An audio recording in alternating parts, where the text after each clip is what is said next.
Es septiembre de 2024.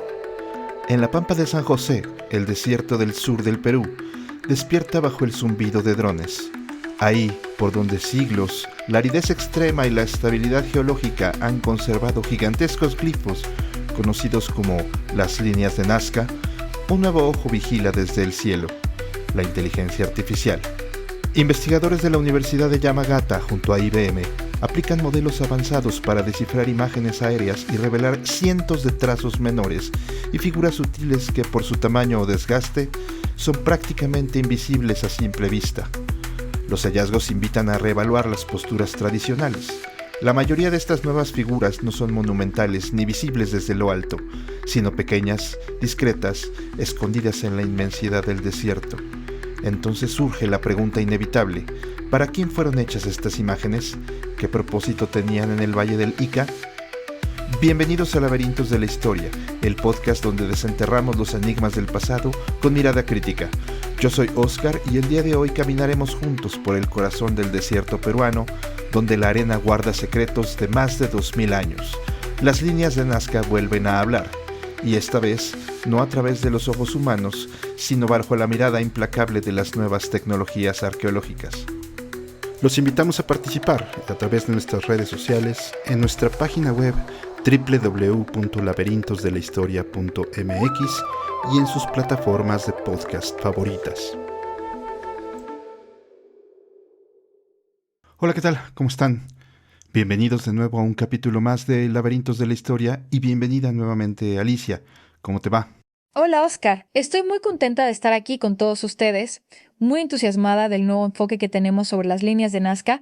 Esperemos que la información nueva que tenemos para ustedes sea interesante. En el capítulo de hoy iremos a la pampa peruana, que nos ofrece recientes descubrimientos utilizando nuevas tecnologías. Estos hallazgos replantean la manera en la que hemos entendido por décadas las líneas de Nazca, y como en otros capítulos, tampoco perderemos oportunidad de desmontar algunos mitos que se han arraigado en la cultura popular.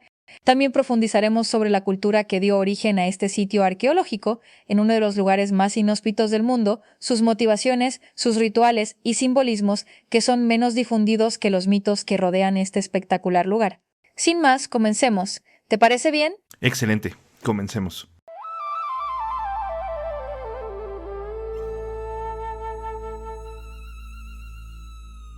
El proyecto que aceleró el mapa figurativo de Nazca lo lidera el profesor Masato Sakai desde el Instituto Nazca de la Universidad de Yamagata en colaboración con IBM Research. La colaboración, que comenzó en 2019 como una prueba piloto, demostró que la inteligencia artificial era el futuro de la exploración de Nazca. El plan de trabajo combinó 3 fuentes visuales: imágenes satelitales, fotografía aérea de avionetas y registros de drones. El algoritmo de IBM, que incluía el uso de la plataforma IBM Pace Geoscope, analizó terabytes de datos para detectar patrones geométricos, contornos y discontinuidades del terreno que pasaban inadvertidos. No fue una sorpresa menor. En solo 6 meses de trabajo de campo, de 2022 a 2023, se identificaron 303 nuevos geoglifos figurativos. Esto representa una aceleración en los hallazgos 16 veces mayor respecto de los métodos previos. Pero el impacto no solo está en la cantidad, sino en la escala. Si las figuras como la araña o el colibrí, que miden decenas de metros, la mayoría de los nuevos geoglifos son diminutos en escala, apenas perceptibles desde el aire y se encuentran en laderas y rutas que el ojo humano había ignorado. Este hecho es crucial. Los geoglifos fueron creados para quienes los transitaban, no para un observador celestial. Los nuevos geoglifos representan animales, aves, peces, felinos y figuras humanas, además de motivos geométricos. Su cronología encaja entre el año 200 a.C. y el 650 después de Cristo, es decir, un periodo de 800 años de peregrinación, rituales y plegarias. El misterio, por lo tanto, cambia de pregunta.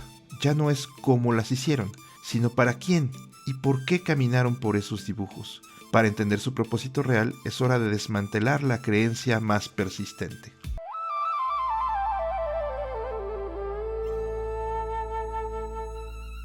Las líneas de Nazca, declaradas Patrimonio Mundial por la UNESCO, comenzaron a revelarse a la investigación moderna en la década de 1920. Las primeras exploraciones fueron realizadas por Toribio Mejía Cespe, y más tarde la matemática y arqueóloga alemana Maria Reiche dedicó su vida a estudiarlas. Su hipótesis más difundida sostenía que los glifos funcionaban como un calendario astronómico o una plegaria dirigida a los dioses. Pero es precisamente esta idea la que ha sido distorsionada por la pseudociencia. Aunque Reiche defendió la conexión astronómica, sugiriendo alineaciones con el solsticio o la salida de ciertas estrellas, algunas versiones pseudocientíficas sostienen, sin base, que las líneas son mapas estelares exactos o representaciones perfectas de constelaciones. La verdad es que estudios posteriores demostraron que la mayoría de las figuras no corresponden con alineaciones celestes precisas, desestimando la noción del mapa estelar exacto. Esta refutación provino de la arqueoastronomía. Investigadores claves como Gerald Hawkins en 1969 y el notable astrónomo Anthony Aveni en las décadas de 1980 y 1990 aplicaron el análisis estadístico a cientos de las líneas y trapecios. Sus conclusiones fueron contundentes. Solo una pequeña fracción de las líneas coincidía con la salida o puesta de cuerpos celestes importantes, como el Sol, la Luna o estrellas específicas. El resto de las alineaciones se distribuía de forma aleatoria en el paisaje, lo que demostró que cualquier correlación era, en gran medida, fruto de la casualidad estadística, dada la inmensidad de las líneas y la cantidad de estrellas visibles en el claro cielo nocturno de Nazca. Esta evidencia científica cerró la puerta a la idea de que Nazca fuera un gigantesco calendario astronómico a gran escala, reorientando la investigación hacia el significado ritual y terrestre de los geoglifos. Décadas después, el escritor suizo Erich von Däniken las incluyó en su libro Carros de los Dioses, popularizando la idea de que las líneas eran pistas de aterrizaje o balizas para visitantes extraterrestres. La propuesta de Reiche y la de von Däniken, salvando las distancias en el rigor entre una y otra, comparten un punto de partida. Suponen que las figuras fueron diseñadas para ser vistas únicamente desde el aire. También en los años de 1970, Jim Woodman sostenía que los Nazca habrían construido globos aerostáticos rudimentarios para observar las figuras desde el aire. Esta teoría está fundamentada en una dudosa interpretación de fragmentos de cerámica sin que nunca se hallara evidencia arqueológica sólida. Entonces, ¿por qué fallan estas narrativas? La respuesta está en la escala. Es cierto que las figuras más grandes se aprecian mejor desde lo alto, pero la mayoría del trabajo en Nazca, las verdaderas protagonistas son las líneas rectas, los trapecios y los pequeños geoglifos recientemente descubiertos. A continuación presentaremos 3 puntos que apuntalan una teoría diferente a la convencional. Como primer punto, la geometría es terrestre. La idea de que solo podían trazarse con tecnología avanzada fue demostrada por la arqueología experimental. Ya en las décadas de 1940 y 1950, Maria Reiche demostró que las figuras se basaban en una geometría simple, elaborada con cuerdas y estacas. Más adelante, en los años 80, el investigador John Nickel reforzó esta conclusión, logró replicar el gran geoglifo del colibrí en apenas un par de días, utilizando únicamente los materiales disponibles en la época Nazca, es decir, estacas de madera, cuerdas y referencias visuales en el horizonte. Esto probó que los Nazca poseían un conocimiento topográfico sofisticado, pero no necesitaban herramientas más allá de su propio ingenio. Una vez más queda desmontada la postura de Erich von Däniken, a quien hemos mencionado en capítulos anteriores por tergiversar de manera intencionada los descubrimientos arqueológicos, restando importancia al ingenio, capacidad y conocimiento de sus creadores. Ni tecnología alienígena ni globos aerostáticos fueron necesarios para trazar su mapa ritual.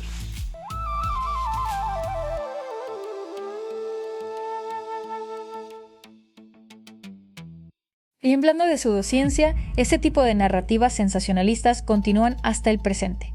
El caso más notorio ocurrió en 2018, cuando circularon imágenes de una supuesta momia hallada en Nazca con aspecto alienígena con solo 3 dedos y cabeza alargada. Fue un caso que se hizo viral, pero las investigaciones científicas rigurosas demostraron, sin lugar a dudas, que se trataba de un fraude, restos humanos manipulados y reconstruidos de forma ilegal para simular un ser no terrestre. Es el recordatorio de que siempre debemos diferenciar el rigor científico de los mitos que rodean a la Pampa. Esto nos remite al segundo punto sobre la interpretación de las líneas de Nazca. Su propósito es ritual. Las nuevas figuras descubiertas por la IA son en su mayoría de tipo relieve y miden apenas entre 3 y 10 metros.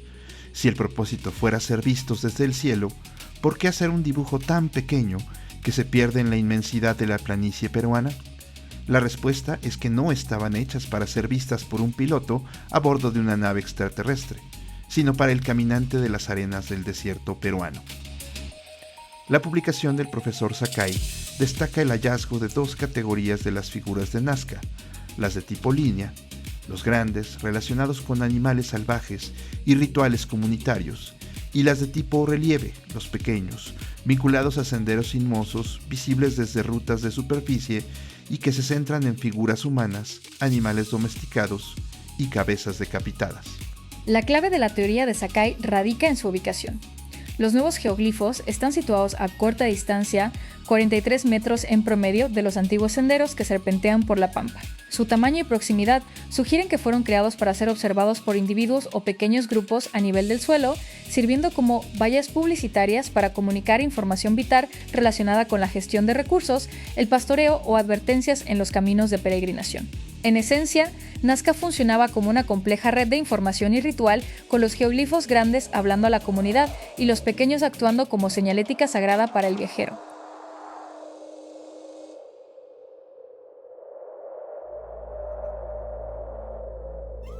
Como tercer punto que sostiene la nueva visión de los gráficos del desierto peruano está la datación científica. Además de la propia evidencia de los geoglifos y el establecimiento de su propósito ritual, la datación científica ayuda a esclarecer la cronología de esa zona ritual en su conjunto y aportar un marco temporal verificable. Este marco temporal ayuda a saber si los glifos monumentales ya conocidos y los nuevos corresponden a la misma época, o existe entre ambos una relación que los coloque en el mismo periodo. Es importante señalar que la datación por carbono 14, el método científico de referencia que utiliza la vida media del carbono para fechar materiales, ha sido clave para situarlas en el mismo periodo de tiempo que su civilización. Esta datación se realizó a los restos orgánicos hallados en las bases de las líneas, como fragmentos de madera, telas y ofrendas, y comprueba que la mayoría de los geoglifos fueron trazados y usados continuamente por los Nazca entre el año 200 a.C. y el 650 después de Cristo. En otras palabras, no solo demuestra que fueron hechos por ellos, sino que la zona, las líneas y el peregrinar ritual, así como las ofrendas, fueron realizadas de forma continua a lo largo de 800 años. Y además de esto contamos con otra evidencia material, ya que al final de muchos trapecios y en las plataformas ceremoniales se han encontrado grandes cantidades de cerámica Nazca rota. Esto sugiere que las líneas y trapecios eran rutas de ofrendas, quizá la procesión final antes de un rito de ruptura de vasijas para liberar su contenido. El contenido exacto sigue siendo desconocido, aunque por analogía con otras culturas andinas se infiere que pudo tratarse de líquidos como la chicha, la bebida fermentada de maíz propia de la región. Por lo tanto, el gran laberinto de Nazca es un mapa ritual sobre la Tierra, no un mensaje al cosmos.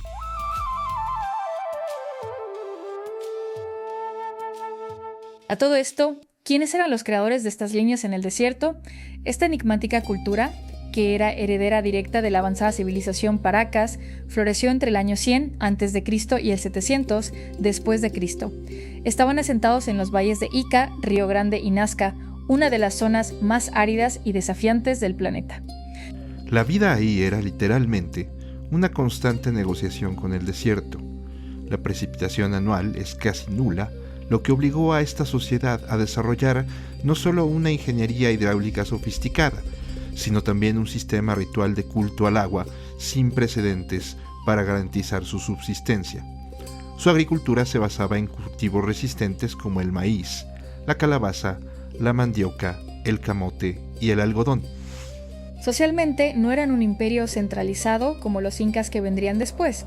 Se organizaban como una serie de jefaturas locales y cacicazgos independientes que, sin embargo, compartían el mismo sistema de creencias y la misma necesidad vital. Por eso, su centro ceremonial principal era Cahuachi. Cahuachi era un complejo de pirámides y plazas hecho de adobe y barro que funcionaba exclusivamente como un sitio de peregrinación y rituales, no como una ciudad de habitación permanente. Era el punto de unión temporal bajo rituales que buscaban apagar la sed compartida. Para sobrevivir, los Nazca desarrollaron una ingeniería hidráulica asombrosa. Nos referimos a los puquios de Cantaloc, que son acueductos subterráneos diseñados por los Nazca para captar el agua de los mantos freáticos, la capa de agua subterránea que se acumula bajo la superficie del suelo, como si fuera un río invisible que corre bajo la arena. Sí, correcto. Estos acueductos se reconocen por sus impresionantes pozos en espiral, llamados ojos de agua, que permiten descender para limpiarlos y mantener el flujo constante. Lo más sorprendente es que este sistema hidráulico, construido hace más de 1500 años, sigue funcionando hoy. Las comunidades locales todavía utilizan los puquios para abastecerse de agua, y estudios recientes han comprobado que varios de ellos continúan activos, demostrando la eficacia y durabilidad de la ingeniería Nazca. Es justo por esta dependencia vital del recurso hídrico que surge otro mito popular. Las líneas de Nazca se proponen como canales rituales para invocar lluvias en un desierto árido. Si bien el culto al agua es un hecho central de su cultura, esta idea se exagera en versiones pseudocientíficas que las presentan como sistemas hidráulicos ocultos o tuberías. La evidencia arqueológica, sin embargo, nos dice que su función era ceremonial en la superficie, no hidráulica. Y aunque el sitio de los geoglifos de Nazca se encuentra a unos 40-60 kilómetros al interior del desierto del Pacífico, la vida de esta civilización no estaba aislada del mar. Es crucial entender esta conexión. Los Nazca eran grandes navegantes, pescadores y comerciantes, mantenían rutas de intercambio constantes con las comunidades costeras, lo que les daba un conocimiento íntimo de la fauna marina. No solo obtenían proteínas vitales, sino también información sobre seres poderosos. Así es. Por eso la orca asesina, o aricancha, y otros animales marinos como tiburones y peces, no solo se plasmaban en su artesanía, sino que se convirtieron en figuras clave en la planicie. Estos seres eran vistos como los dioses de la fertilidad, la fuente original de la vida que debían invocar en el desierto para obtener agua. La supervivencia de todas las civilizaciones dependía del agua.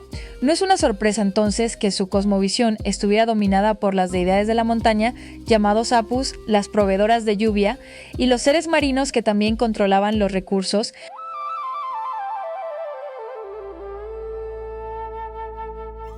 La tradición de los geoglifos no nació con los Nazca. Se ha confirmado la existencia de figuras paracas, la cultura previa, lo que demuestra que Nazca fue un lugar sagrado durante más de un milenio. Esta continuidad es vital. La cultura paracas que precedió a los Nazca ya trazaba geoglifos en las laderas montañosas cercanas, como los encontrados en Palpa. Lo que la cultura Nazca hizo no fue inventar la práctica, sino llevarla a una escala monumental en la pampa desértica. La pampa de Nazca no fue elegida al azar, era un espacio ritual ya santificado por la cultura paracas, que fue heredado y transformado por los Nazca. Los paracas ya marcaban el suelo, pero fueron los Nazca quienes llevaron esta práctica a la escala monumental, quizás en respuesta a periodos de sequía extrema. Las líneas son, en esencia, grandes súplicas y ofrendas a la tierra. Los geoglifos más antiguos atribuidos a Paracas y a las primeras fases Nazca suelen ser figuras antropomorfas y de gran tamaño, como el famoso hombre del sombrero en Palpa. Esto establece que el desierto de Nazca y Palpa fue un centro ceremonial continuo donde la religión, la peregrinación y el culto a los ancestros se mantuvieron vivos desde el 500 a.C. hasta el 650 después de Cristo. La pampa no era un simple lienzo, sino una inmensa catedral natural que sirvió a dos grandes civilizaciones consecutivas.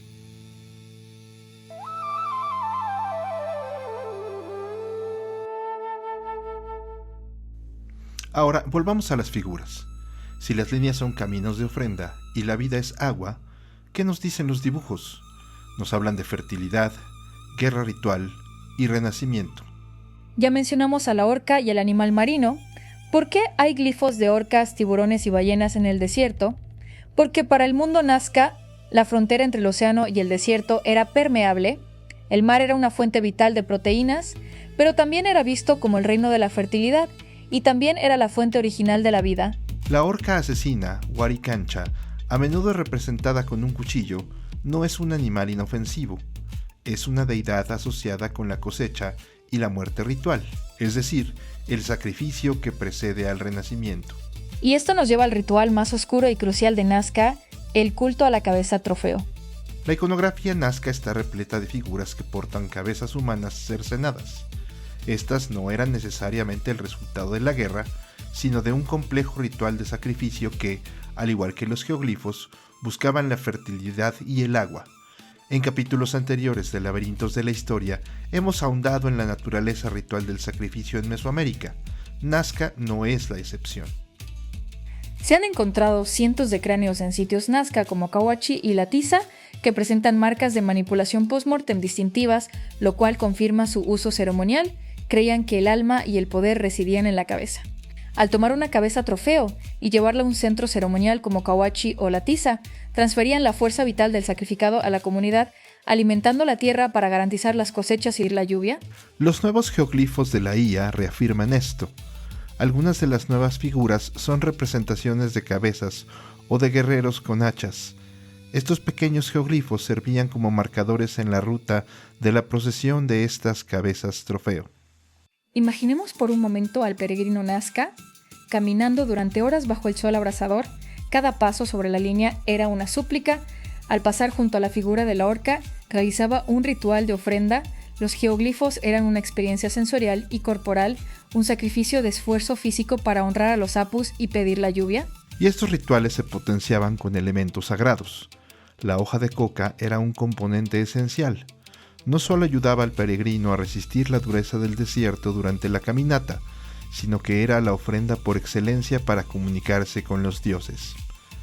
Además, dada la conexión cultural con sus antepasados paracas, es muy probable que sustancias psicotrópicas de uso ritual extendido en la costa andina, como el cactus de San Pedro, jugarían un papel crucial en la búsqueda de iluminación dentro de sus centros ceremoniales.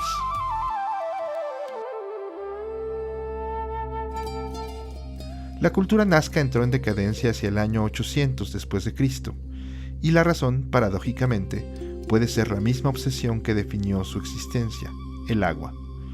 Durante siglos los nazcas trazaron líneas y figuras como parte de rituales para invocar lluvias en un desierto implacable, pero cuando el clima cambió, su relación con el agua se volvió un arma de doble filo. La teoría más aceptada señala que enfrentaron un periodo prolongado de megasequías, documentadas en registros paleoclimáticos de sedimentos y núcleos de hielo.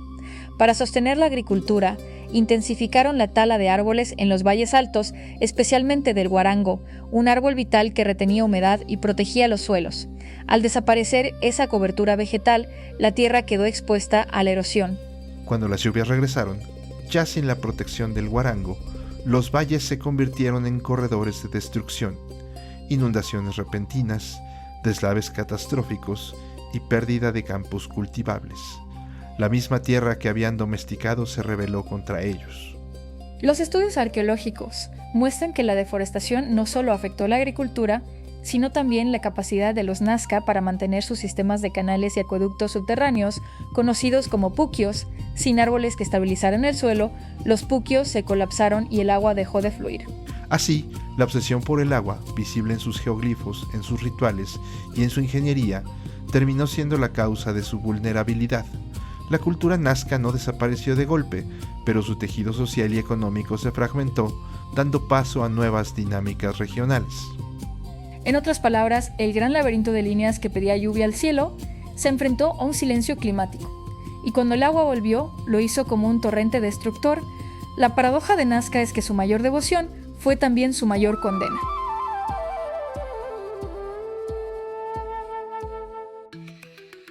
La inteligencia artificial nos ha ayudado a desmontar la teoría de las pistas para naves extraterrestres y los globos aerostáticos imposibles, y en conjunto con las investigaciones modernas nos ha devuelto algo mucho más fascinante: la humanidad de los nazca. Hoy sabemos que detrás de cada línea hay manos, rituales y una obsesión vital: el agua.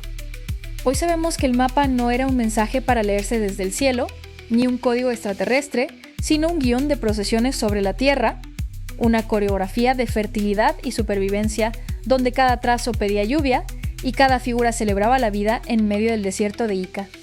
Los invitamos a que la próxima vez que escuchen sobre las líneas de Nazca, no piensen solo en el mono o el colibrí vistos desde el aire. Piensen en el peregrino sediento caminando la línea recta, en el sacerdote Nazca implorando a la montaña que envíe agua, en la comunidad que convirtió la arena en un escenario ritual. Esos son los verdaderos laberintos de la historia, no un mensaje al cosmos, sino un diálogo con la tierra y el clima. Nazca, lejos de ser un enigma resuelto, es un libro abierto que recién empezamos a descifrar con cada hallazgo, con cada línea que la arena aún guarda. Hasta aquí el episodio de hoy. Les recordamos que nuestro podcast está disponible en sus plataformas favoritas y recientemente en YouTube Music. Gracias Alicia y gracias a ustedes por acompañarnos en Laberintos de la Historia. Buenas noches.